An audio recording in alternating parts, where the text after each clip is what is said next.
गुरु शिष्य, last topic में हमने गुरु शिष्य परंपरा पे बात की थी, ठीक है। तो आज हमारा टॉपिक क्या है, देखो गुरु शिष्य, गुरु का अर्थ भी आपने जाना, शिष्य के बारे में भी आपने थोड़ा समझा कि शिष्य किसे कहते हैं। लेकिन गुरु शिष्य परंपरा के अंतर्गत गुरु के क्या गुण होने चाहिए और शिष्य के क्या गुण होने चाहिए, थोड़ा सा आज हम उसके बारे में बात करेंगे पहले। उसके बाद आपका एक टॉपिक ये भी है कि गुरु शिष्य परंपरा से योग विद्या में कैसे गुरु शिष्य परंपरा को हम मतलब और ज्यादा बढ़ा सकते हैं या उसका आधार कैसे है। तो सबसे पहले हम गुरु के महत्व को जानेंगे कि गुरु के गुण क्या होने चाहिए, ठीक है। जैसे गुरु शिष्य परंपरा के बारे में हमने जाना, जो हमने शिव जी की एक स्टोरी सुनी थी कि आदिनाथ गुरु, जो आदिनाथ शिव है वही गुरु शिष्य परंपरा के सबसे पहले गुरु थे, वहीं से ही गुरु शिष्य परंपरा अवतरित हुई थी, ठीक है। अब हम एक गुरु के गुण जानेंगे, तो आप हेडिंग डालेंगे गुरु के गुण या गुरु की विशेषताएं। गुरु शिष्य परंपरा के अंतर्गत गुरु की क्या क्या विशेषताएं या क्या क्या गुण होने चाहिए, या गुरु जो एक इतना मतलब जो पूजनीय व्यक्तित्व होता है उसमें हमें क्या क्या उसके महत्व में या उनमें क्या क्या महानताएं मानी गई है या होनी चाहिए। तो गुरु के लिए कहा गया है कि गुरु से जितना ज्ञान मिले उसे ग्रहण करना चाहिए। ऐसा लिखा भी गया है कि शिष्य वही जो सीख ले, गुरु का ज्ञान अगाध, भक्ति भाव मन में रखे, चलता चले अबाध। शिष्य वही जो सीख ले, गुरु का ज्ञान अगाध, भक्ति भाव मन में रखे, चलता चले अबाध। कहा भी गया है कि जो शिष्य अपने गुरु से प्राप्त ज्ञान को आत्मसात कर ले, आत्मसात मतलब उसे पूरी तरह आत्मा से ग्रहण करे, गुरु के महत्व को जो समझता है, गुरु के प्रति श्रद्धा सम्मान अनुराग रखते हुए जो कर्म पथ पर चलता है, वही सच्चा और आदर्श शिष्य कहलाया गया है।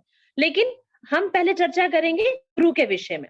तो गुरु और शिक्षक और आचार्य ये बहुत से मतलब ऐसे शब्द है जो सिमिलर है, तो हमें कुछ इनमें थोड़ा सा पहले डिफरेंस आना चाहिए कि इनमें क्या अंतर है।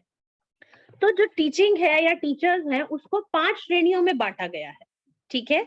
जो टीचर है उसको हम 5 श्रेणियों मतलब 5 नामों से हम उन्हें जानते हैं। जैसे इनकी 5 श्रेणियां कौन सी है, सबसे पहले है शिक्षक। शिक्षक किसे कहते हैं, जो स्कूलों में शिक्षा देता है। सबसे पहले हो गए शिक्षक, जो स्कूलों में शिक्षा देते हैं वही शिक्षक होते हैं। दूसरे नंबर पर आते हैं आचार्य। आचार्य जो अपने आचरण से शिक्षा देता है उसे आचार्य कहते हैं। जो अपने आचरण से शिक्षा देता है उसे आचार्य कहते हैं। थर्ड है कुल गुरु। गुरु की अगर श्रेणियां देखी जाए या जिनसे हमें ज्ञान मिलता है उसकी श्रेणी देखी जाए तो वो 5 प्रकार की मानी गई है। सबसे पहले है शिक्षक, फिर है आचार्य, और थर्ड नंबर पे इसको डिवाइड किया गया है कुल गुरु। आचार्य कौन है, जो अपने आचरण से शिक्षा देते हैं। आचार्य जो अपने आचरण से शिक्षा देते हैं। कुल गुरु, कुल गुरु किसे कहा गया है, जो वर्ण आश्रम धर्म के अनुसार, वर्ण आश्रम क्या है, जो वर्णों के अनुसार आधार पर, जो पहले वर्ण व्यवस्था के आधार पर जो मतलब 4 प्रकार के जो वर्ण थे उन्हीं के अंतर्गत या उन्हीं के अंदर जो अपने संस्कारों का ज्ञान देता है, उनको क्या बोला गया है, कुल गुरु। कुल गुरु जो वर्णाश्रम धर्म के अनुसार संस्कार ज्ञान देता है। फोर्थ नंबर पर है दीक्षा गुरु। दीक्षा गुरु किसे कहा गया है, जो परंपरा का अनुसरण करते हैं। Excuse me ma'am, ma'am third वाले फिर से रिपीट कीजिएगा कुल गुरु का। ठीक है, जो कुल गुरु है वो कौन है, जो वर्णाश्रम धर्म के अनुसार संस्कार ज्ञान देते हैं। जैसे फॉर एग्जाम्पल अगर आप ब्राह्मण वर्ण से हैं तो जो ब्राह्मण वर्ण में जितने भी आपके संस्कार होते हैं, जो आपकी प्रथाएं हैं, परंपराएं हैं, जो रीति रिवाज है, जो उनका ज्ञान देते हैं, उन्हें कुल गुरु कहते हैं। आप देखते हैं गढ़वाल में या हम प्लेन्स में भी देखते हैं, हर एक घर में एक कुल देवी या कुल देवता होते हैं, जिनके हमें जब भी पूजा पाठ करते हैं तो हमारे एक फैमिली पंडित होते हैं जो हमें उनके टाइम पर उनके बारे में हमें बताते हैं कि हमें क्या क्या करना चाहिए। तो कुल गुरु वो होते हैं जो धर्म के अनुसार संस्कार ज्ञान देते हैं। फिर है दीक्षा गुरु। दीक्षा गुरु किसे कहा गया है, जो परंपरा का अनुसरण करते हुए अपने गुरु के आदेश पर आध्यात्मिक उन्नति के लिए मंत्र दीक्षा देते हैं।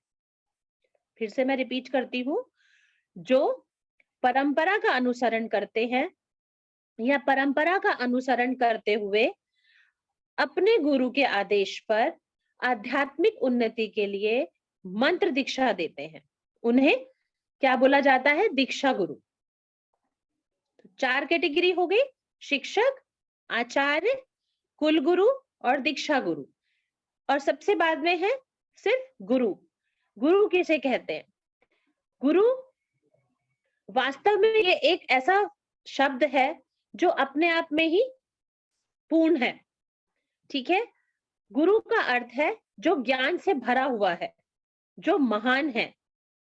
अतः पूर्ण ज्ञानी चैतन्य रूप पुरुष के लिए ही गुरु शब्द प्रयुक्त किया गया है।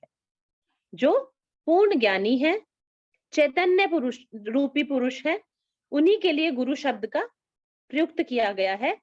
उसकी ही स्तुति ही की जाती है, ऐसे महान व्यक्तित्व की ही स्तुति की जाती है। इसीलिए गुरु के आगे हमेशा देव लगाया जाता है, क्योंकि गुरु को भगवान से भी ऊपर माना गया, देवताओं से भी ऊपर माना गया है, ठीक है। तो ऐसे ही व्यक्तित्व की या ऐसे ही महान व्यक्ति की स्तुति की जाती है। अब अगर हम एग्जाम्पल लें कि गुरु की श्रेणी में हम कौन कौन से किन किन को रख सकते हैं, जो महान व्यक्तित्व को गुरु किसी भी रूप में आपके जीवन में हो सकता है, किसी भी रूप में आप ज्ञान ले सकते हैं, किसी को भी आप अपना गुरु मान सकते हैं। और शिष्यत्व होने के लिए भी हमारे सिर पर कभी ना कभी ये हमें एहसास होता है कि हमारे सिर पर भी किसी गुरु का हाथ हो, ठीक है। तो हम किन गुरु को एग्जाम्पल दे सकते हैं? जैसे महर्षि रमन, स्वामी समर्थ, स्वामी समर्थ हो गए, महर्षि रमन हो गए, लाहिड़ी महाशय, सोमवार गिरी महाराज, स्वामी शिवानंद, आनंदमयी माँ, स्वामी बिमलानंद जी। ये सब गुरु के, मैंने एक नाम आपसे बताया कि एक एग्जाम्पल आपके पास हो जाए कि इनको गुरु की श्रेणी में रखा गया है। बहुत से ऐसे महान व्यक्तित्व हैं, बहुत से उच्च श्रेणी के गुरु हैं, लेकिन यहाँ पर फॉर एग्जाम्पल कुछ नेम्स मैंने आपको बताए हैं। तो गुरु के मेनली 5 गुण सबसे इंपॉर्टेंट बताए गए हैं कि गुरु के अंदर 5 कौन कौन से विशेषताएं या गुण होने चाहिए। तो वो 5 विशेषताएं कौन कौन सी है? सबसे पहले है शील। सबसे पहला है शील। शील किसे बोलते हैं? शील को बोला जाता है विनम्रता। शील को विनम्रता बोला जाता है, ठीक है। गुरु या शिक्षक, आचार्य, लेकिन यहाँ हम चर्चा कर रहे हैं गुरु के बारे में, तो हम गुरु के ही गुणों को यहाँ पर बताएंगे। तो शील का अर्थ होता है विनम्रता। गुरु के व्यक्तित्व में विनम्रता को एक सबसे इंपॉर्टेंट गुण माना गया है, ठीक है, कि गुरु कैसा होना चाहिए? विनम्र स्वभाव का होना चाहिए, ठीक है। अपने इतने उच्च पद पर होने के बाद भी उनके व्यक्तित्व में बहुत शांति और विनम्रता का होना अति आवश्यक माना गया है। सबसे पहला गुण ये है। दूसरा इसमें क्या है, जो सेकंड गुण बताया गया है वो है प्रज्ञावान। सेकंड गुण प्रज्ञावान। प्रज्ञा का अर्थ होता है ज्ञान और वान का अर्थ होता है धारण करने वाला। तो प्रज्ञावान का क्या अर्थ हुआ? जो ज्ञान को धारण करते हैं। सेकंड जो विशेषता या गुण बताया गया है वो है प्रज्ञावान। प्रज्ञा का अर्थ होता है ज्ञान और वान का अर्थ है धारण करने वाला, अर्थात जो ज्ञान को धारण किए हुए वही प्रज्ञावान कहलाता है। तो गुरु की एक दूसरी विशेषता ये बताई गई है कि गुरु में एक ये गुण होना चाहिए, गुरु ज्ञान की ज्योति जलाकर, ऐसा कहा गया है कि गुरु ज्ञान की ज्योति जलाकर शिष्य के मन से अज्ञानता के अंधकार को दूर करता है। प्रज्ञावान इसीलिए बोला गया है क्योंकि ज्ञान का भंडार माना गया है गुरु को, और वो हमेशा अपने ज्ञान को देने के लिए उत्सुक रहते हैं। तो शिष्य के अंदर भी ऐसी जिज्ञासा हो कि गुरु अपने ज्ञान से उनके अंदर जितना भी मन में अज्ञानता है उसके अंधकार को दूर कर सके। तीसरा है इनमें गुण स्नेह भाव, जिसे हम ममता भी कहते हैं। स्नेह जिसे ममता भी कहा जाता है। गुरु का मन हमेशा स्नेह भाव से सरोबार होना चाहिए या स्नेह भाव से भरा हुआ होना चाहिए। क्यों? क्योंकि जब शिष्य पहली बार अपने गुरु के संपर्क में आता है, देखो घर से वो पहली बार बाहर जब निकलता है तो वो किसी न किसी शिक्षक या गुरु के संपर्क में ही आता है। क्योंकि उन्हें शिक्षा ग्रहण करनी होती है। तो उस बीच में कैसा होना चाहिए, एक स्नेह भाव गुरु के अंदर होना चाहिए, जिससे कि शिष्य के अंदर अपने सारे जितनी भी उनके अंदर जो भी उलझने हैं, जो समस्याएं हैं, वो अपने गुरु के समक्ष वो रख सके या उनके प्रति आदर भाव सके। फोर्थ पॉइंट है संयम। फोर्थ पॉइंट है संयम। संयम का अर्थ क्या है, सहनशीलता। संयम का अर्थ है सहनशीलता। जैसे क्रोध मानव का सबसे बड़ा शत्रु माना गया है ना, उसी तरह से सहनशीलता या संयम मानव का सबसे बड़ा मित्र माना गया है। तो गुरु के अंदर एक सबसे बड़ी विशेषता ये होनी चाहिए कि उनके अंदर संयम होना चाहिए। ठीक है, शिष्य के किसी भी कृत्य पर क्रोध ना करना। कृत्य मतलब कई बार जाने अनजाने में अगर कोई गलती हो जाए तो उस पर क्रोधित ना होना। संयम से, सहनशीलता से, शांति विचार करके उनकी चीजों को समझना। शिष्य के अवगुणों को भी उन्हें इतनी अच्छी तरह से, इतने शांत भाव से तराशना चाहिए कि उनके अंदर वो क्रोध शिष्य के अंदर किसी भी तरह की नकारात्मक ऊर्जा को ना पैदा करे। ठीक है, फिफ्थ पॉइंट है आत्मविश्वासी।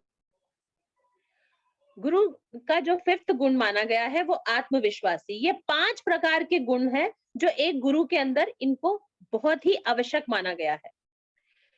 आत्मविश्वासी क्या है, गुरु का जो परम कर्तव्य क्या होता है कि वो अपने छात्र या अपने शिष्य के अंतर्मन में विश्वास की स्थापना करे, विश्वास को बढ़ाए। आपने देखा है कि अगर आपके टीचर्स आपके कॉन्फिडेंस को बार बार वो उनको आपको कॉन्फिडेंस को डाउन करते रहेंगे तो आप शिक्षा के आप कॉलेज जाना ही बंद कर देते हैं। तो यहाँ पर गुरु के अंतर्गत क्या होना चाहिए, एक सबसे बड़ी विशेषता ये मानी गई कि वो अपने छात्र, शिष्य चाहे जैसा भी है, वो चाहे अच्छा है, अवगुणों से भरा हुआ है या उसके अंदर बहुत कमियां हैं, तब भी उनके आत्मविश्वास को बनाए रखें। विश्वास एक ऐसा संबल माना गया है जो निराशा को निकालकर आशा की रोशन किरणें आपके अंदर ले आते हैं।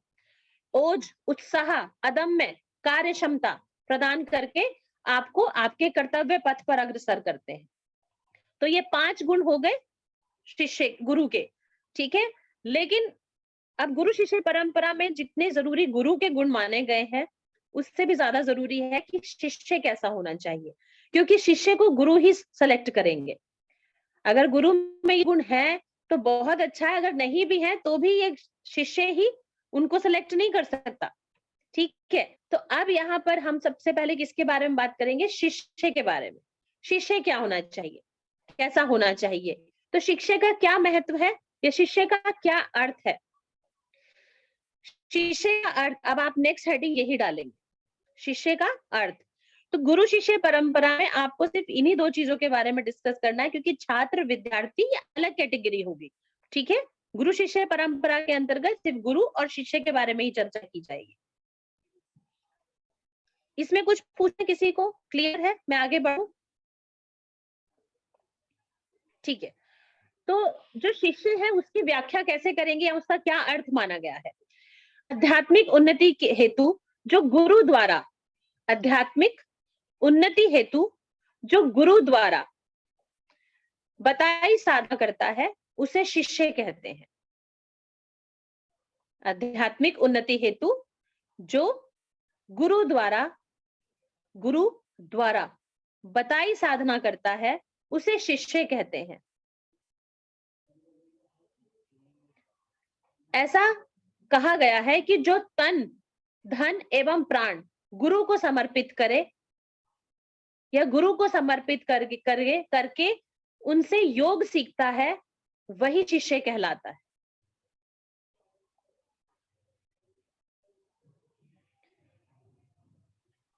या पत्नी एवं संतान का त्याग कर यदि शिष्य गुरु के पास जाए तब उसे पाप नहीं लगता। पत्नी एवं संतान का त्याग कर यदि शिष्य गुरु के पास जाए तो उसे पाप नहीं लगता। शिष्यत्व का एक महत्व भी बताया गया है कि जो शिष्य होते हैं उन्हें देव, ऋषि, पितर एवं समाज, देव, ऋषि, पितर एवं समाज, ये 4 ऋण शिष्य को चुकाने नहीं पड़ते। जो साधारण मनुष्य है उसे अपने जीवन में ये 4 कार्य बहुत जरूरी बताए गए हैं, लेकिन जो शिष्य तत्व जिसके जो गुरु की शरण में है, जो शिष्यत्व ले रहा है, उसको ये 4 जो देव, ऋषि, पितर एवं समाज, ये 4 ऋण शिष्य को नहीं चुकाने पड़ते, वो इनके भार से अलग माना है, मतलब वो इनका कोई उनके ऊपर कोई कर्ज नहीं माना गया है, वो इससे मुक्त होते हैं जो शिष्य तत्व में रहते हैं। अब गुरु के साथ साथ शिष्य के भी गुण, तो शिष्य के कितने गुण बताए गए हैं? शिष्य के गुण गुरु से बहुत ज्यादा हैं।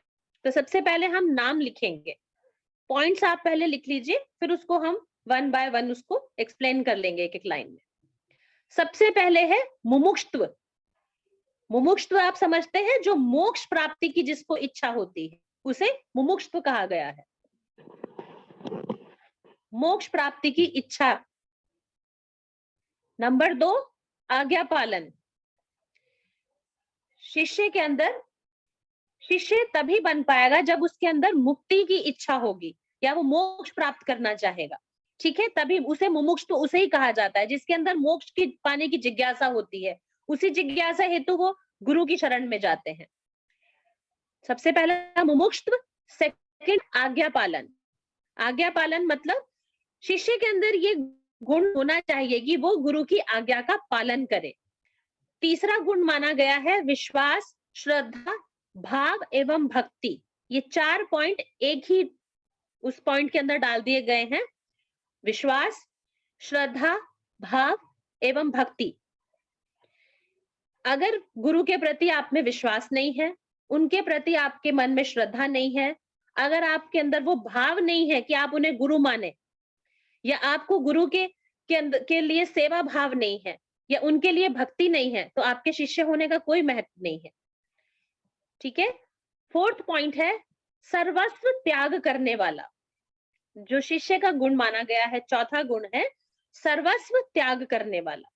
सर्वस्व त्याग करना किसको बोलते हैं? जो सब कुछ त्याग कर दे, जिसके अंदर किसी भी चीज की कोई लालसा ना हो। 5th पॉइंट है अर्पण की गई वस्तु का विचार ना करने वाला। अर्पण की गई वस्तु का विचार ना करने वाला मतलब जो अर्पण कर दिया उसके लिए फिर नहीं सोचना कि मैंने ऐसा क्यों किया या मुझे ये नहीं करना चाहिए था। गुरु ने जो कहा, गुरु के चरणों में जो अर्पण कर दिया वो कर दिया, ऐसे भाव होने चाहिए शिष्य के अंदर। नम्रता, जैसे गुरु के अंदर विनम्रता माना गया है गुण, वैसे ही शिष्य का एक गुण है नम्रता। गुरु सेवा, 7th पॉइंट, गुरु सेवा। जब गुरु सेवा का भाव आपके अंदर नहीं होगा, आप शिष्य बन ही नहीं सकते।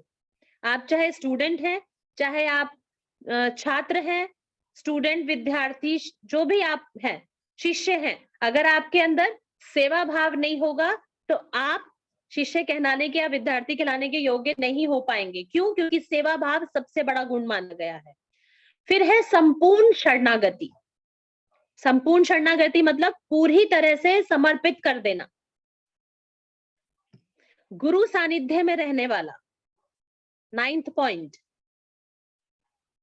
कि जैसा गुरु ने बोला उसी को सत्य मानकर उन्हीं के सानिध्य में रहना। नेक्स्ट है गुरु के प्रति कृतज्ञता, कि जो आपके कर्तव्य हैं आप उनके प्रति हमेशा हमेशा सतर्क रहें कि गुरु के प्रति आपके क्या क्या कर्तव्य हैं, आप उनको हमेशा पूरी तरह से पूर्ण करने का भाव आपके अंदर होना चाहिए। गुरु को मान देने वाला, गुरु को मान देने वाला। नेक्स्ट और लास्ट पॉइंट है साधक तत्व के गुणों वाला। साधक तत्व समझते हैं आप क्या है? साधक तो वो है जो आपकी साधना में आपको हेल्प करते हैं, जो आपकी साधना में जो हेल्पफुल होते हैं। हठयोग प्रदीपिका में साधक और बाधक तत्व बताए गए हैं। बाधक तत्व क्या होते हैं? 6 बाधक तत्व है, 6 साधक तत्व बताए गए हैं। बाधक तत्व वो है जो आपकी साधना में बाधा पैदा करते हैं या बाधा उत्पन्न कर सकते हैं, और साधक तत्व क्या होते हैं? जो आपकी साधना में हेल्पफुल होते हैं। जैसे अभी आपका एक लेक्चर था चित्त विक्षेप, चित्त विक्षेप जो आपके थे, चित्त विक्षेप क्या होते हैं? वो बाधक तत्व ही हैं जो आपकी साधना में आपको बाधा डालते हैं। तो कैसा शिष्य होना चाहिए? जो साधक तत्व से परिपूर्ण हो, जिसमें कोई भी बाधक तत्व ना हो। ठीक है, तो ये शिष्य के गुण हैं। अब अगर हम चर्चा करें कि गुरु शिष्य परंपरा, योग से आप कैसे गुरु शिष्य परंपरा को मतलब बढ़ावा दे सकते हैं, योग में कैसे गुरु शिष्य परंपरा को हम उसी तरह से चला सकते हैं या एक पीढ़ी से दूसरी पीढ़ी में हस्तांतरित कर सकते हैं। तो गुरु शिष्य परंपरा का जो चलन है वो आज की आधुनिक जो समाज है या आज की जो आधुनिक शिक्षा प्रणाली है उसमें भी गुरु शिष्य परंपरा क्या है, कुछ जगह अभी भी विद्यमान है, जैसे संगीत, कला, नृत्य। ठीक है, आप देखते हैं क्लासिकल जितने भी म्यूजिक है उसमें गुरु शिष्य परंपरा है। क्लासिकल जितने भी म्यूजिक है, गायन, तबला, सितार, जितने भी आप ये देख लीजिए क्लासिकल म्यूजिक्स हैं, उन सब में गुरु शिष्य परंपरा चली आ रही है। योग में भी गुरु शिष्य परंपरा को बहुत बहुत ही ज्यादा आज भी महत्व दिया गया है या महत्व दिया जाता है। क्यों? क्योंकि गुरु के बिना तो आप योग सीख ही नहीं सकते। आप देखते हैं सुबह जब आप किसी भी योग क्लास में होते हैं, सबसे पहले क्लास का स्टार्टिंग कहाँ से होता है? मंत्रोच्चारण से। सबसे पहले आप मंत्रोच्चारण से करते हैं, गुरु को प्रणाम करते हैं, ठीक है, अपने ईश्वर को धन्यवाद देते हैं। ठीक है, जैसे हम प्रणव जप करते हैं, ओम रिसाइटेशन करते हैं, ये क्या है? ईश्वर को हम धन्यवाद कर रहे हैं, ईश्वर का नमन कर रहे हैं, प्रार्थना के द्वारा हम ईश्वर को याद कर रहे हैं। तो ये क्या है? ये परंपरा ही है जो एक पीढ़ी से दूसरी पीढ़ी में हस्तांतरित होती है। तो योग के अंदर अनुशासन है, सेवा भाव है। तो योग एक बहुत बड़ा साधन माना गया है गुरु शिष्य परंपरा को आज भी जिसने जीवित रखा हुआ है। आप देखते हैं क्लासिकल म्यूजिक से बहुत लोग जुड़े हुए हैं। आज भी जब वो अपनी मतलब गद्दी पर बैठते हैं तो उससे पहले वो अपने जितने भी उनके चाहे तबला है, सितार है या हारमोनियम है, उसको पहले वो प्रणाम करेंगे, उनका तिलक करते हैं। या नया कोई शिष्य जब आता है या कोई नया स्टूडेंट जब एडमिट होता है किसी क्लास में, चाहे वो कथक है, भरतनाट्यम है, तबला है, म्यूजिक में कोई भी ऐसा यंत्र है जिसको बजाना सीख रहा है, उससे पहले पूजा की जाती है, गुरु उसको अपने सानिध्य में लेते हैं। कला में भी आप देखिए, जो कला है उसमें भी आप देखो कि उसमें भी गुरु को बहुत बड़ा माना गया है कि जिससे आपने ये शिक्षा ग्रहण करी है वही आपके लिए सर्वोपरि है। समझ रहे हैं आप सब लोग? तो योग के अंदर जो अनुशासन है, आध्यात्मिक जो आपकी एक आध्यात्मिक भाव भी तो आपके अंदर बढ़ रहा है, एक आध्यात्मिक मार्ग पे भी आप चलते हैं। कहीं ना कहीं देखो पूजा पाठ हमारे आचरण में है, हमारे संस्कारों में ये चीजें होती हैं, लेकिन बहुत बार ये चीजें हमारे घर में होने के बावजूद भी हम उसको नहीं अपनाते। क्यों? क्योंकि हम लोग को लगता है कि हम मॉडर्न सोसाइटी के लोग हैं या हम मॉडर्न जो एजुकेशन है, मॉडर्न एजुकेशन सिस्टम है, हम उसका एक हिस्सा है, तो हमें कोई मजाक ना उड़ाए। बहुत से स्टूडेंट्स ऐसे हैं कि पूजा पाठ उनको जाएंगे, वो मंदिर जाते हैं, पूजा पाठ करते हैं, लेकिन एक पूरी तरह से इस परंपरा को अपनाने में उन्हें कहीं ना कहीं थोड़ी हिचकिचाहट होती है। बट जब वो योग में आ जाते हैं, वो किसी भी फील्ड से हो, चाहे मंत्रोच्चारण उनको बहुत अच्छा आता है, प्रार्थना उनको करनी बहुत अच्छी आ जाती है, तो क्या है, गुरु शिष्य परंपरा आज भी जो जीवित है उसमें योग एक बहुत बड़ा साधन है। योग में आज भी गुरु शिष्य परंपरा को मान्यता दी गई है या चल रही है, वो हमेशा चलेगी। तो इसलिए योग के द्वारा भी आज भी गुरु शिष्य परंपरा जीवित है। अब आपका यहाँ तक जो टॉपिक हुआ है वो गुरु शिष्य परंपरा, गुरु के गुण, शिष्य के गुण, वो आज यहाँ मेरी तरफ से तो पूरी तरह से मैंने कवर कर दिए हैं। आपका जो क्वेश्चन है आप पूछ सकते हैं, कुछ पूछना है इस बारे में?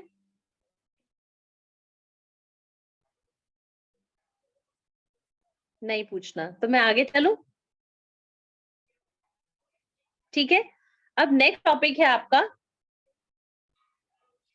मूल्य परक शिक्षा। देखो आपकी इस यूनिट में जो 4th यूनिट था उसमें फर्स्ट था आपका योगा एजुकेशन, सेकंड था आपका, सबसे पहले था एजुकेशन, देन योगा एजुकेशन, और अब है वैल्यू बेस्ड एजुकेशन। क्लियर? अब नेक्स्ट टॉपिक है आपका वैल्यू बेस्ड एजुकेशन। तो सबसे पहले वैल्यू का हिंदी में क्या बोलेंगे? मूल्य। बेस्ड हो गया परक, वैल्यू बेस्ड एजुकेशन मीनिंग मूल्य परक शिक्षा। ठीक है, वैल्यू बेस्ड एजुकेशन का मतलब है मूल्य परक शिक्षा। तो अब हम मूल्य परक शिक्षा को पहले अर्थ से समझेंगे कि मूल्य परक शिक्षा का अर्थ क्या है।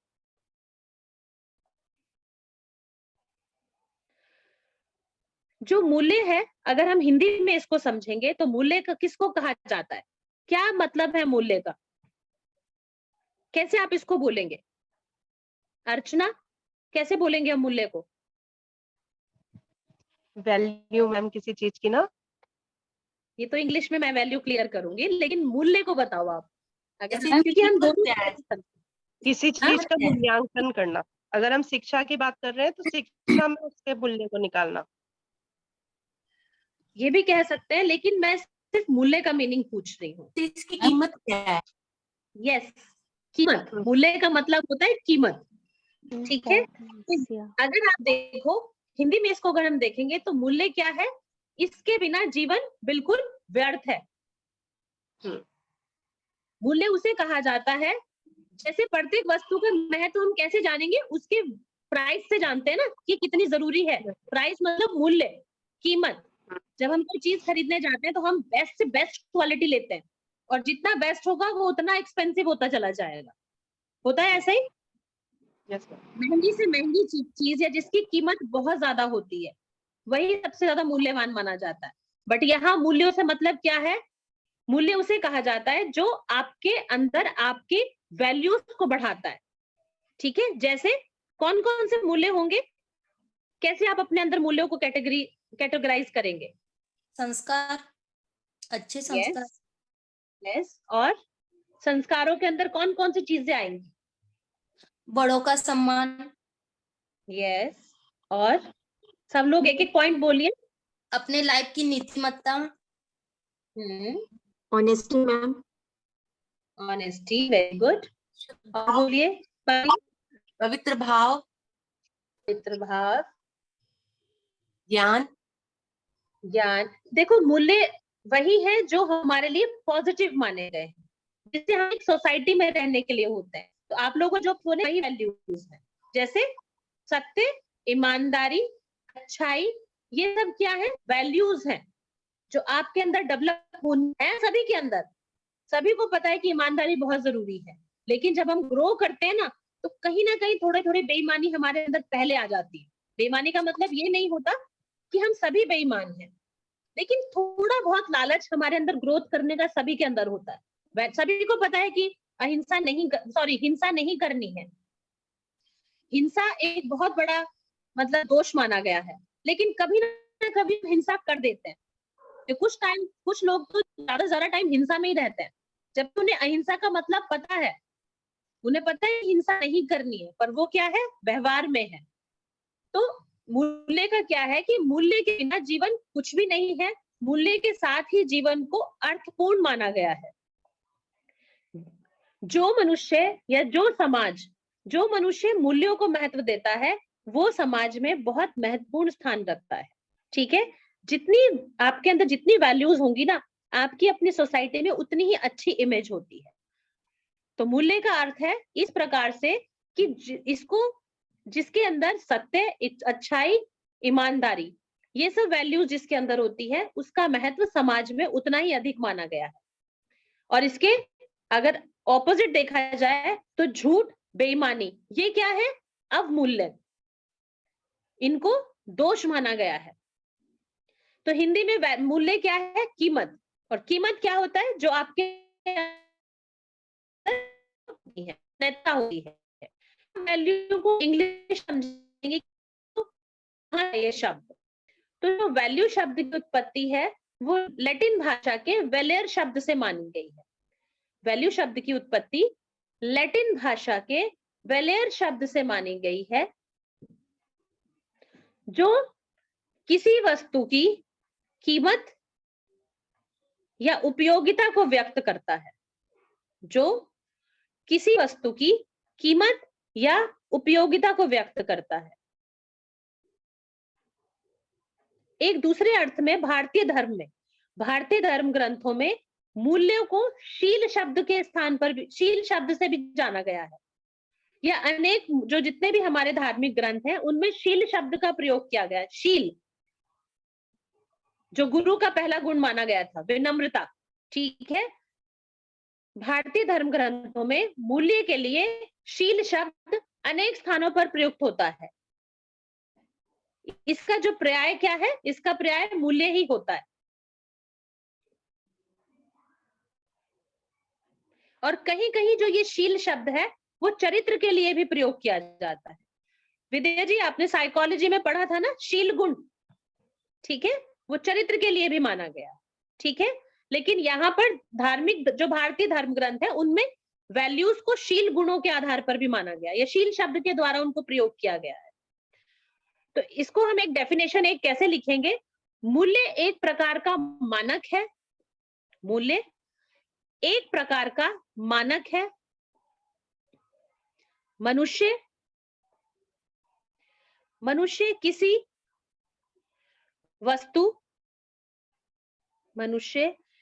वस्तु, क्रिया, विचार को अपनाने से पहले, मनुष्य किसी वस्तु, क्रिया, विचार को अपनाने से पहले यह निर्णय करता है कि वह उसे अपनाए या त्याग दे।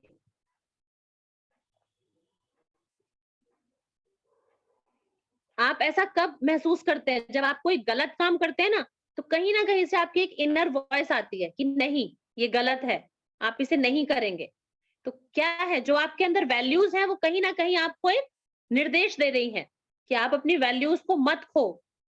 आपने कभी भी देखो, आप जब भी कुछ गलत होता है तो आपको एक इनर वॉइस जरूर आती है सबके अंदर।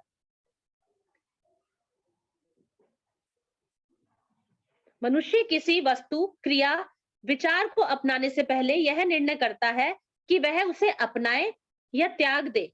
जब ऐसा विचार व्यक्ति के मन में निर्णायक या निर्णयात्मक ढंग से आता है तो वह मूल्य कहलाता है।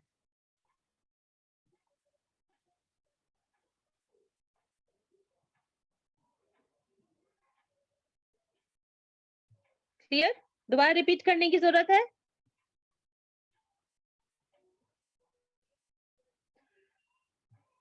जब तक आप नहीं बोलेंगे मुझे कैसे समझ आएगा? नहीं मैम। ठीक। अब हम मूल्यों को वर्गीकरण अगर करें कि कितने प्रकार की वैल्यूज होती हैं, तो इसमें मूल्य के प्रकार हैं। नंबर 1 है आध्यात्मिक मूल्य। नंबर 1 आध्यात्मिक मूल्य। नंबर 2 सामाजिक मूल्य। नंबर 3 सांस्कृतिक मूल्य। नंबर 4 नैतिक मूल्य। नंबर 5 राजनीतिक मूल्य। और नंबर 6 अंतरराष्ट्रीय मूल्य।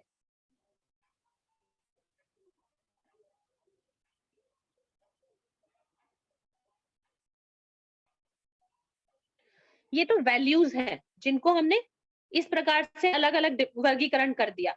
लेकिन मूल्यपरक शिक्षा क्या है, उसकी विषय वस्तु के। हाँ जी, इसमें हम वैश्विक मूल्य भी ऐड कर सकते हैं।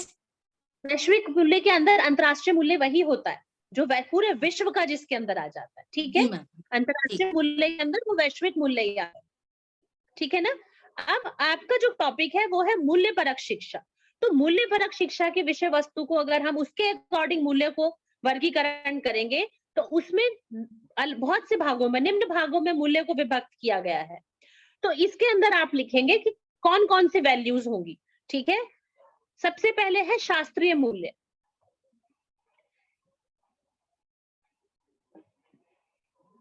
शास्त्रीय मूल्य के अंदर कौन कौन सी चीजें आती हैं? शिक्षण में नियमितता या निष्ठा। शिक्षण क्या है? टीचिंग। टीचिंग में जब आप कुछ भी सीखते हैं, ठीक है, टीचिंग जिसमें आप कुछ भी सीखते हैं तो उसके अंदर क्या, एक नियम होना चाहिए। ये वैल्यू होती है, मूल्यपरक शिक्षा, इसी को बोला जाता है वैल्यू बेस्ड एजुकेशन। और इसमें एक बताया गया कि अनुसंधान तथा प्रकाशन में ईमानदारी। अनुसंधान क्या होता है? रिसर्च। रिसर्च तथा प्रकाशन में ईमानदारी और सत्यनिष्ठा होनी चाहिए कि आप जो भी रिसर्च कर रहे हैं वो बिल्कुल परख के, जान परख के की होनी चाहिए, उसमें कुछ भी मतलब झूठ या धोखा ना हो। स्वस्थ प्रतियोगिता तथा वस्तुनिष्ठा और सृजनशीलता। प्रतियोगिता मतलब एक हेल्थी कंपटीशन होना चाहिए। स्वस्थ प्रतियोगिता कि जो भी आप शिक्षण ले रहे हैं या जो भी आप अनुसंधान में जो भी रिसर्च आपका वर्क है, वो सब एक ऐसे कंपटीशन से गुजरा हो जो पूरी तरह से हेल्थी हो, कुछ भी फेक ना हो उसमें। ठीक है। सृजनशीलता क्या होती है? क्रिएटिविटी। तो ये वैल्यू बेस्ड एजुकेशन के जो शास्त्रीय मूल्यों के अंतर्गत ये चीजें आती हैं। नंबर 2 है नैतिक मूल्य। नैतिक मूल्य क्या होते हैं? मैम ये कैरेक्टरिस्टिक्स है, मतलब कैरेक्टरिस्टिक्स नहीं, जो वैल्यू बेस्ड एजुकेशन है ना, जैसे मैंने अभी बताया कि गुरु शिष्य परंपरा कहीं कहीं आज भी जीवित है। ठीक है। तो उसी की तरह वैल्यूज भी आज भी जीवित हैं और किस तरह की होनी चाहिए। तो जो शास्त्रीय मूल्य होते हैं, शास्त्रीय मूल्यों के अंतर्गत ये चीजें आनी चाहिए। जो आपका टीचिंग प्रोसेस है या जो एक टीचिंग व्यवस्था है या जो एक शिक्षण प्रणाली है, उसके अंदर सब कुछ इस कैटेगरी पे होना चाहिए, इस लेवल पर। उसके ये मापदंड है, तभी वो वैल्यूज अंतर्गत आएगा। ठीक है। सेकंड है नैतिक मूल्य। नैतिक मूल्य कौन से होते हैं? जो हमारे अपने होते हैं, जो हमारे अंदर होते हैं, जिनसे हम एक सोसाइटी में सोशल कहलाते हैं। ठीक है। वो कौन कौन से होंगे? सच्चाई, अहिंसा, सत्य, ये सब। यस, बिल्कुल। लेकिन इसमें हमने इसको 2-3 पॉइंट्स इसके अलग बताए हैं। सबसे पहले सच्चाई, तो सत्य ही हो गया। ठीक है। सत्यनिष्ठा, उत्तरदायित्व की भावना और दूसरों के प्रति दया भाव, ये नैतिक मूल्यों की विशेषता है। ये जितने भी वैल्यू बेस्ड, जितने भी मैं आपको पॉइंट्स बता रही हूँ, आप इससे अपने आप को भी पहचान सकते हैं कि हमारे अंदर क्या क्या चीज है और क्या क्या चीजें होनी चाहिए। तो नैतिक मूल्य के अंदर आ गया सच्चाई, सत्यनिष्ठा, उत्तरदायित्व की भावना, दूसरों के प्रति दया भाव, ये नैतिक मूल्य की विशेषता है। थर्ड है सामाजिक और राजनीतिक मूल्य। सामाजिक और राजनीतिक मूल्य के लिए कौन बताएगा क्या होना चाहिए पॉइंट? श्रद्धा जी, आपको समझ आ रहा है? जी जी। सामाजिक में मैं सोचती हूँ कि as a character based you should be pure. जैसे फॉर एग्जाम्पल कौन देगा? विद्या जी कौन देगा एग्जाम्पल? जैसे कि राजनीतिक नेता जैसे आश्वासन देते इलेक्शन से पहले, उसे पूर्ण करना उनकी जवाबदारी, रिस्पॉन्सिबिलिटी होती है after the election, after they come in ruling. तो इसमें कौन सी चीजें आ जाती है? राष्ट्रीय एकता तथा अंतरराष्ट्रीय सद्भावना। अंतरराष्ट्रीय सद्भावना क्या होती है? जो हमारे पड़ोसी देश होते हैं उनके प्रति भी हमारे अंदर सद्भाव होने चाहिए। सामाजिक दायित्व तथा नागरिकता, लोकतंत्र आदि राजनीतिक और सामाजिक मूल्य होते हैं। हमारे सभी के अंदर राष्ट्रीय एकता की भावना होगी, कोई भी नहीं चाहेगा हमारा देश टूटे। अंतरराष्ट्रीय जो होता है वो क्या होता है? पूरे वैश्विक स्तर पर सभी को शांति चाहिए, किसी भी तरह की कोई भी अशांति ना हो। जैसे कोरोना टाइम पीरियड में क्या था? सब लोग चीन को दोष दे रहे थे। सबसे पहले कोरोना वहीं आया, वहीं से स्टार्ट हुआ, और चीन ने अपने ही देशों को कितनी बुरी तरह से उस कोरोना में उनको मारा। तो ये चीजें क्या है? हम लोग कैसा चाहते हैं कि वैश्विक शांति भी हो, कहीं भी कोई पीड़ित ना हो, प्रताड़ित ना हो। ठीक है। और इसमें और बोला सामाजिक दायित्व। सामाजिक दायित्व हर प्राणी के होते हैं, जरूरी है कि जो नेता है सिर्फ उन्हीं के अंदर ये वैल्यू। कल को अगर आप भी किसी पॉलिटिकल उसमें जाते हैं या पॉलिटिक्स में जाते हैं तो आपके अंदर ये क्वालिटीज अपने आप आ जाएंगी। क्यों? क्योंकि हमें पता है कि इसी से हम ऊपर उठ सकते हैं, इसी से उत्थान हो सकता है। तो ये वैल्यूज कौन सी है? सामाजिक और राजनीतिक। नेक्स्ट है वैज्ञानिक स्वभाव मूल्य। फोर्थ पॉइंट है वैज्ञानिक स्वभाव मूल्य। इसके अंदर कौन कौन सी वैल्यूज होनी चाहिए? विवेक, तथ्य आधारित खोज, सृजनात्मक चिंतन, जिज्ञासा और समस्या समाधान के लिए हमारे उपाय जो होते हैं वो सब वैज्ञानिक मूल्य आते हैं। वैज्ञानिक मूल्यों में और क्या, कैसे आप इसको और इजी उसमें समझ सकते हैं कि जैसे कोरोना में जो वायरस पे जो एंटीडोट वो बनानी थी, ठीक है, जो उसका जो सॉल्यूशन ढूंढा गया था उसको बहुत टाइम लग गया था, पर सबसे पहले किसने, इंडिया ने उस चीज को किया और सभी को वो दिया गया है डोज, और उसी के बेस पे कोरोना को कंट्रोल भी किया गया। नेक्स्ट है संवैधानिक मूल्य, फिफ्थ। संवैधानिक मूल्य क्या है? जिसमें आर्थिक तथा सामाजिक न्याय, राजनीतिक समानता, एकता एवं धर्मनिरपेक्षता आदि संवैधानिक मूल्य होते हैं, जो संविधान से आते हैं, जो हमारे लॉज होती हैं। मैम प्लीज रिपीट कीजिएगा इस वाले को। आर्थिक तथा सामाजिक न्याय, राजनीतिक समानता, एकता एवं धर्मनिरपेक्षता आदि आदि जो है वो सब क्या है? संवैधानिक मूल्य है। नेक्स्ट पर्यावरणीय मूल्य, पर्यावरणीय मूल्य सिक्स पॉइंट।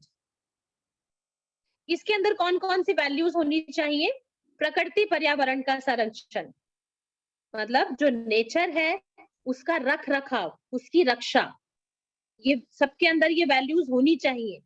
अभी हम जोशी मठ का सुन रहे हैं, सभी टीवी पर भी देख रहे हैं किस तरह से जोशी मठ में दरारें आ रही हैं, जिस तरह से वो जमीन में धंसता जा रहा है।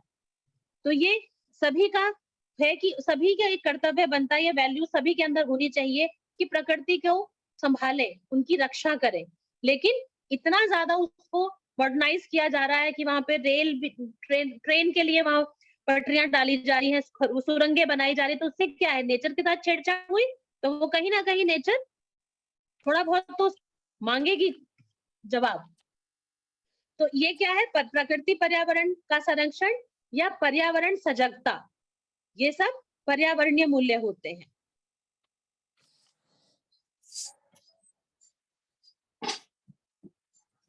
एट्थ पॉइंट है सेवेंथ पॉइंट है सांस्कृतिक मूल्य।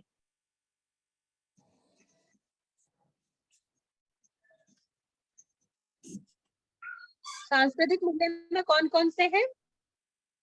सांस्कृतिक एकता, दूसरी संस्कृतियों का सम्मान एवं सुरक्षा, ये वैल्यूज सांस्कृतिक मूल्य के अंतर्गत है। तो सांस्कृतिक एकता क्या होता है? सांस्कृतिक एकता होता है कि जो हम अपने कल्चर की तो में हमारे मतलब यूनिटी होनी चाहिए, लेकिन जो अदर कल्चर है, हमारे इंडिया में बहुत से कल्चर के लोग रहते हैं, सबसे ज्यादा हमारे ही इंडिया में लोग अलग अलग उसके हैं, कल्चर के लोग रहते हैं, लेकिन कहीं ना कहीं आप देखो एक एकता है सब में। बहुत शुरू से हम ये चीज पढ़ते भी आ रहे हैं, देखते भी हैं। अगर अब आप ये देखिए कि साउथ का अगर ओणम, केरला में अगर ओणम मनाया जाता है, तो उत्तराखंड में भी उसके लिए अलग से अनाउंसमेंट होती है या तैयारी होती है, क्योंकि सब जगह हर कल्चर के लोग हैं। अगर लोहड़ी पंजाबियों का त्योहार है, तो कहीं ना कहीं उत्तराखंड में भी लोहड़ी की शुभकामनाएं या लोहड़ी के लिए सब चीजें अवेलेबल हैं, लोगों को पता है ये एक त्योहार है। तो हर कल्चर की में एक एकता भी है और उसके सम्मान और सुरक्षा का भाव भी होना जरूरी है, सभी को सम्मान करना चाहिए। तो ये वैल्यूज मानी गई है। तो ये हो गए आपके वैल्यू बेस्ड एजुकेशन के जो कैटेगराइज किया, जो उसको वर्गीकरण किया गया है। इससे रिलेटेड कोई क्वेश्चन है या कुछ पूछना चाह रहे तो आप पूछ सकते हैं। मैम वैज्ञानिक स्वभाव मूल्य बताइए ना। कौन सा? साउंड बहुत गड़बड़ हो रही है। वैज्ञानिक स्वभाव, वैज्ञानिक वैज्ञानिक स्वभाव मूल्य। वैज्ञानिक स्वभाव मूल्य मतलब जो भी आप रिसर्च करते हैं, जो भी आपके पास प्रूफ्स हैं, वो आपके विवेक के आधार पर होना चाहिए, ज्ञान के आधार पर होना चाहिए। ठीक है, जो भी आपके खोज है, जो भी आप रिसर्च कर रहे हैं, जो भी खोज है, वो क्या है, वो बिल्कुल सत्य होने चाहिए। ऐसा नहीं कि हमने किसी भी बेस पे उसको बना दिया, मतलब उनके प्रूफ्स अवेलेबल होने चाहिए, ये वैल्यूज मानी गई है। अगर आप एक साइंटिस्ट हैं तो आपकी रिसर्च बिल्कुल सत्य के बेस पर होनी चाहिए, ज्ञान के बेस पर होनी चाहिए। सृजनात्मक चिंतन, इसके अंदर जो सेकंड वैल्यूज बताई गई है वो है सृजनात्मक चिंतन, मतलब जो भी आप चिंतन कर रहे हैं वो क्रिएटिव होना चाहिए, कुछ नया। दर्शन को देखते हैं आप, दर्शन जो हमारे दर्शन है उसमें भी कुछ ना कुछ थॉट, जिसके भी देखो कुछ ना कुछ क्रिएटिव रहता है हर बार। एक अगर आप देखें, अगर 5 फिलोसफर है ना तो उनकी 6 फिलोसफी होंगी, तो वो किस लिए, क्योंकि क्रिएटिव माइंड है, कुछ ना कुछ दिमाग में जैसा आता है वो उसको रिसर्च पे डाल देते हैं, उसको सत्य मानने के ठहराने के लिए प्रूफ ढूंढते हैं। ठीक है, तो जो वैज्ञानिक स्वभाव है उनमें कौन कौन सी वैल्यूज होनी चाहिए, वो बिल्कुल विवेक के आधार पर हो। ठीक है, तो ये आपके हो गया वर्गीकरण के, मूल्यपरक शिक्षा के जो वर्गीकरण है। अब आप मूल्यों को कैसे समझाएंगे? चलो, ये तो वर्गीकरण के आधार पर हमने मान लिया कि ये होना चाहिए, बट आप इनको कैसे पहचानेंगे, कैसे इनको स्पष्ट कर सकते हैं? तो उसके भी कुछ पॉइंट्स हैं। मूल्यपरक शिक्षा की आवश्यकता मतलब क्यों मानी गई है? ये हमारी जो एजुकेशन है उसमें वैल्यूज की क्यों जरूरत है? तो उसके लिए मूल्यपरक शिक्षा की आवश्यकता, ये एक हेडिंग आप डालेंगे और उसके अंदर पॉइंट्स लिखेंगे। अगर आप लिख के बहुत थक गए हैं तो आप सुन भी सकते हैं। ठीक है, क्योंकि थोड़ा लेंथी टॉपिक है ये और आपको थोड़ा डिटेल इसमें चाहिए होगी समझने के लिए। तो सबसे पहला पॉइंट है मूल्य अंतर्द्वंद की स्थिति से बचने के कारण। मूल्य अंतर्द्वंद की स्थिति से बचने हेतु इसकी आवश्यकता है। जो अंतर्द्वंद होते हैं ना हमारे, उनसे बचने के लिए।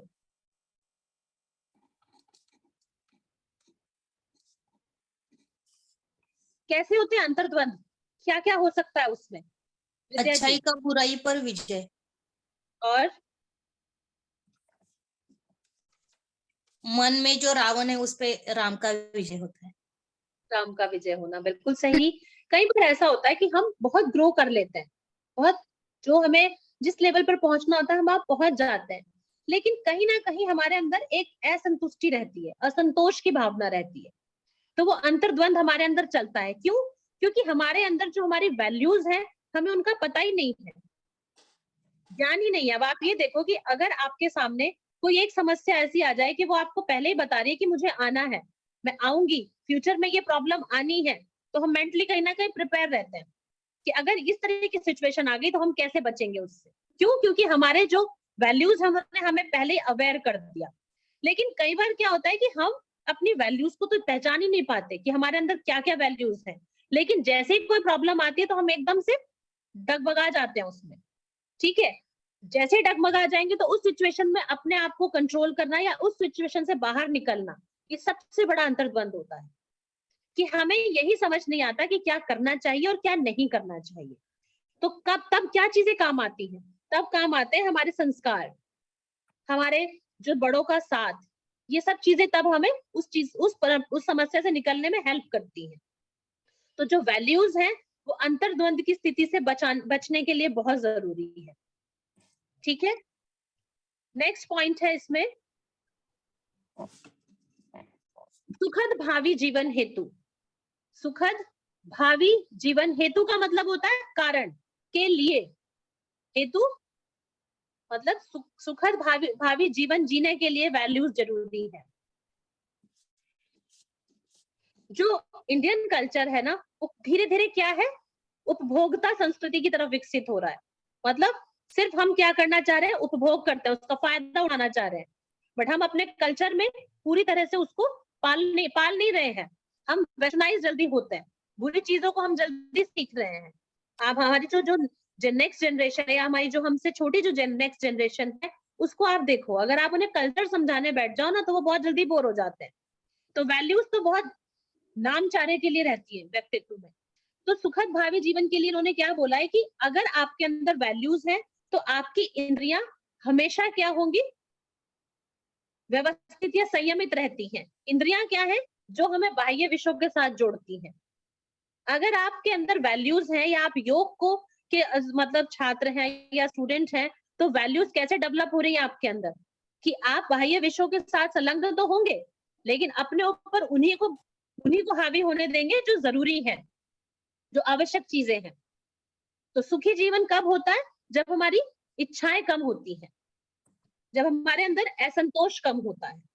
तो वैल्यूज हमारे अंदर असंतोष के भाव को कम करती है, हमारी इच्छाओं को संयमित रखती है। ठीक है, बताया भी गया है ना यम नियम में, यमों में बताया है, क्या था वो पॉइंट जिसमें बहुत ज्यादा चीजें सही जोड़कर नहीं रखनी चाहिए, अपरिग्रह। कौन सा पॉइंट है अपरिग्रह, आरफा जी?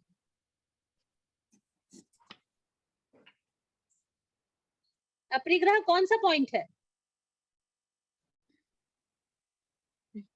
पांचवा है, छठा। ये तो पॉइंट ही नहीं है, पॉइंट 5 है। पांच है। श्रद्धा और ये पीछे ऊपर सविता गुलाटी जी, आपने यम नियम पढ़े होंगे, योग से आप जुड़े हुए हैं पहले भी?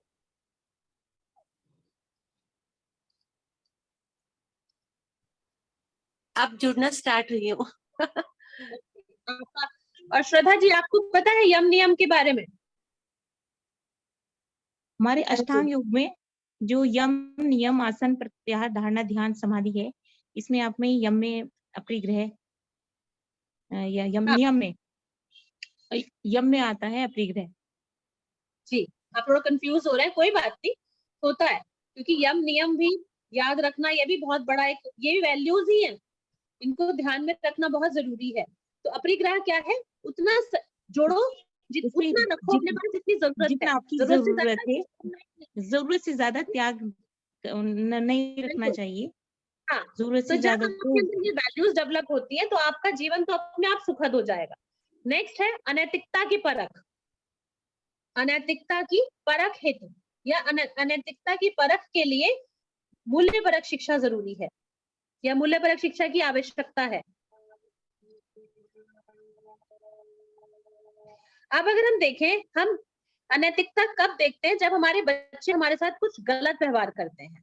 क्योंकि जो हमारे बच्चे होते हैं या जो हमारे फैमिली में हमसे छोटे भाई बहन, जो भी हमारे से नेक्स्ट जनरेशन होती है, उनके टच में कौन लोग ज्यादा होते हैं, हम, हमारा आस पड़ोस, उनके स्कूल, ठीक है, या जिस समुदाय में वो रहते हैं। लेकिन धीरे धीरे क्या होता है, जब वो बड़ा होने लगता है ना, तो उनकी अच्छी और खराब आदतें, वो जो व्यवहार जो उनका बनता है, वो हम कब समझते हैं, जब हम उनके अंदर उस आचरण की कमी देखते हैं जो संस्कार हमने डाले। तो वैल्यू बेस्ड एजुकेशन कहाँ जरूरी है, जो आपको नैतिकता और अनैतिकता में फर्क समझाए। नैतिक क्या होते हैं, जो हमारे जो सोसाइटी के लिए बहुत इंपॉर्टेंट माने गए हैं, जो सोशल होते हैं। अनैतिकता क्या हो गई, जैसे बुराई, बुरी चीजें, बुरी आदतें जब हो जाती, जैसे नशा हो गया। जितने भी अभी जो भी स्कूल कॉलेजेस हैं, आप देख रहे हैं कि नशा धीरे धीरे सबको अपनी ओर खींच रहा है। गलत व्यवहार, बड़ों का सम्मान ना करना, ये अनैतिकता के अंतर्गत आते हैं। तो इन सब चीजों को दूर करने के लिए वैल्यू बेस्ड एजुकेशन की जरूरत है। जितने भी आप स्कूल्स में देख लीजिए, आप बच्चे बहुत अच्छे अच्छे स्कूल्स में पढ़े होते हैं, लेकिन पैर छूने की जो एक परंपरा है हमारे घर में, नमस्कार करने की एक परंपरा है, या आशीर्वाद लेने की एक परंपरा धीरे धीरे खत्म होती चली गई है। बच्चों को पता ही नहीं है पैर भी छूने। आप अपने से कितने भी छोटे बच्चे से मिल लो, वो आपको कैसे आपको कैसे मिलेंगे या कैसे करेंगे, हाय आंटी, हेलो अंकल। लेकिन हमारे संस्कारों में तो ये है ही नहीं। हम अपने से छोटे बच्चों को कभी या अपने से बड़ों को कभी तू करके या तुम करके भी नहीं बात कर सकते थे। तो धीरे धीरे क्या है, एजुकेशन है, उनमें ये सब चीजें लुप्त होती गई। तो वैल्यू बेस्ड एजुकेशन इसलिए जरूरी है कि बच्चे के अंदर नैतिकता का आचरण आए और उन्हें फर्क समझ आए कि नैतिक और अनैतिक क्या होता है। ठीक है, इसलिए ये एजुकेशन जरूरी मानी गई है।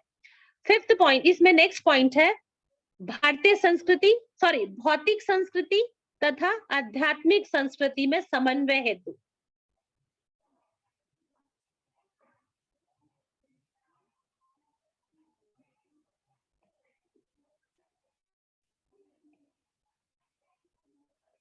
जो भारतीय संस्कृति है उसका आधार क्या है? आध्यात्मिक दर्शन। जो भारतीय संस्कृति है उसका आधार आध्यात्मिक दर्शन है। लेकिन ये धारणा कब थी? प्राचीन काल में। आज जो भारतीय संस्कृति है वो पूरी तरह से भौतिकवादी हो गई है, ठीक है, या भौतिकवाद की तरफ अग्रसर होती जा रही है, ठीक है ना। तो धीरे धीरे जो ये बढ़ता जा रहा है ना, जो वेस्टर्नाइज होती जा रही है हमारे कल्चर, उसमें दोनों में समन्वय स्थापित करना, उसके लिए भी वैल्यू एजुकेशन बहुत जरूरी है कि दोनों में एक समन्वय होना चाहिए। हमें ये अंतर समझ में आना चाहिए कि किस कल्चर को हमें अडॉप्ट करना है, किस कल्चर से हमें दूर रहना है।